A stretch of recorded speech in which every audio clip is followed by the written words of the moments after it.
இந்த வீக்கெண்ட் எங்களுக்கு நல்ல வெதர். ஃபர்ஸ்ட் திங் ட்ரெஸ் எல்லாம் வெளியே காய போட்டாச்சு.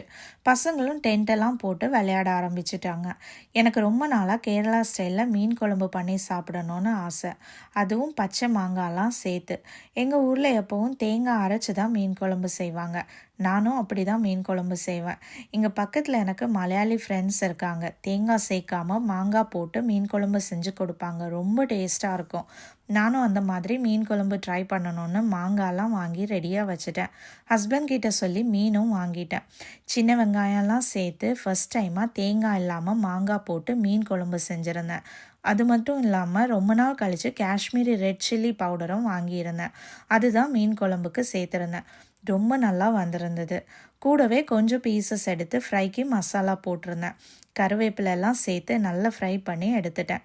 சூடு சோறு கூட இந்த மீன் குழம்பும் சேர்த்து பொரிச்ச மீன் வச்சு சாப்பிட அவ்வளோ டேஸ்ட்டாக இருந்தது. பசங்களுக்கு ரொம்ப பிடிச்சிருந்தது. தேங்க்யூ ஃபார் வாட்சிங். இன்னொரு வீடியோவில் பார்க்கலாம்.